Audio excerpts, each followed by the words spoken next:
din ipinagmamalaki. Kabisadong-kabisado na raw nila ang Metro Manila.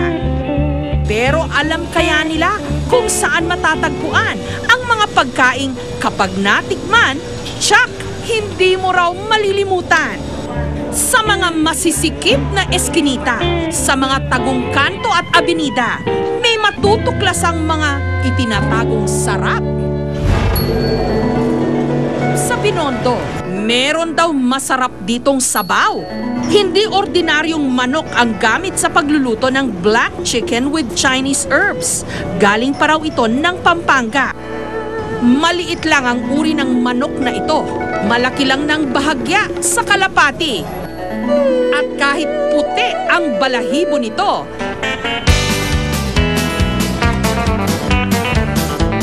ang laman, itim. Yung meat ng black chicken is malambot compared to yung mga dressed chicken. Malambot siya, tapos yun, malinamnam. Ang laman ng itim na manok, una munang palalambutin.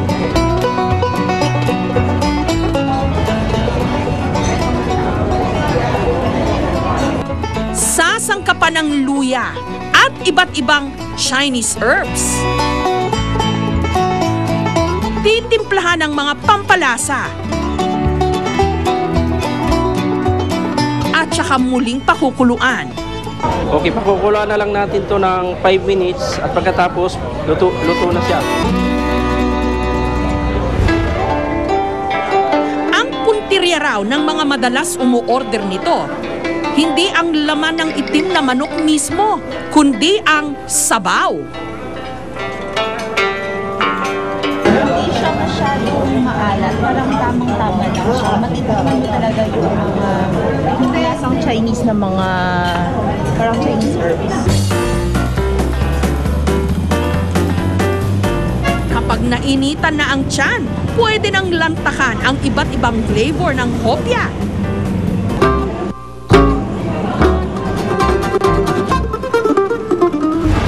Pero ang sabaw raw na perfect na kapartner ng hopya, wokong kung tawagin.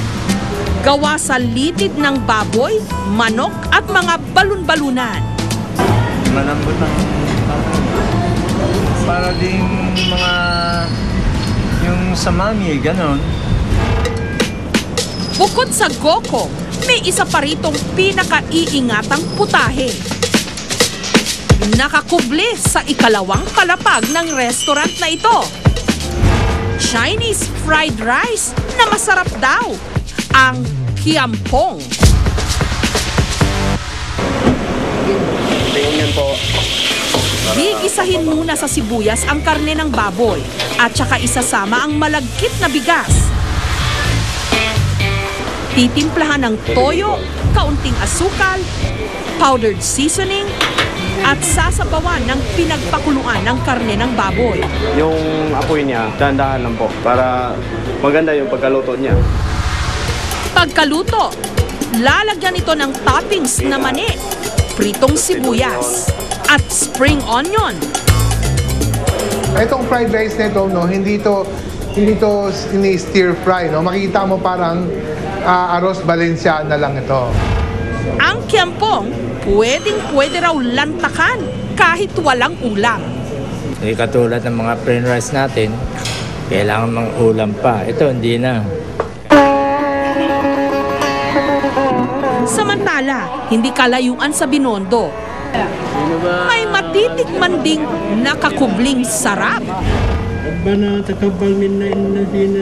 Matapos sumamba sa moske si Ibrahim, ang kumakalam naman niyang si Kura ang kanyang aasikasuhin. Dito sa panulukan ng Globo de Oro at Gunaw Street sa Quiapo, matitikman ang iba't ibang tradisyonal na pagkaing Muslim. Pero ang kinasasabikan daw ng panlasa ni Ibrahim, 4 na tula ito, ma? tinolang itim na baka. Paborito raw itong ihanda sa mga espesyal na okasyon ng mga kapatid nating Muslim. Yung baka na sabaw na may itim. Kasi first class yung sa amin sa Hulong. Ang nyog, inilagay sa salaan at pinaapuyan.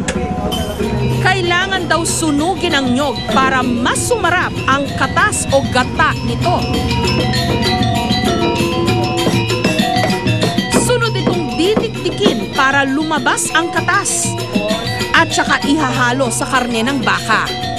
Titimplahan ng luyang dilaw, luyang puti at tanglad. Igigisa. Sasabawan hanggang kumulo at lumambot ang karne. Kasi yung original pa talaga pagkaluto ito, papawisan ka sa anghang at saka sa sarap niya. Itong pinaka-special daw na pagkain o luto ng ating mga brother na mga tausog. Marami raw talagang itinatagong lihim ang Quiapo. Isama na riyan ang pambihirang appetizer o pampagana na parang atsyara na matitikman sa restaurant na ito. Ang tawag nila rito, palapa. Ginagamit na pinaka-main panghalo. Tsaka siya din talaga yung talagang nangingibabaw lasa at saka bumubuhay sa lasa ng mga pagkain namin. Babayuhin muna ang sakurab, isang uri ng gulay na marami raw sa Lanao del Sur. Isusunod ang luya. Bubudbura ng kaunting asin at saka titimplahan ng sangkatutak na sili.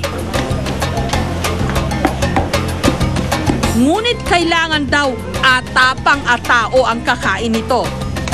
At kayang tapatan ang naglalagablab na anghang ng sandamakmak na sili. Sobrang anghang. Over. Grabe. Ang kalam ng tiyan, wala ngang pinipiling lugar.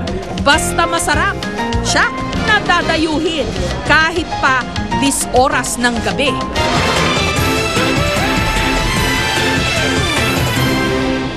Ang pancetto ay salitang Italian, ang ibig sabihin fiesta. Fiesta nga talaga ito dahil fiesta na sari-saring mga pagkain. Survivor's ready!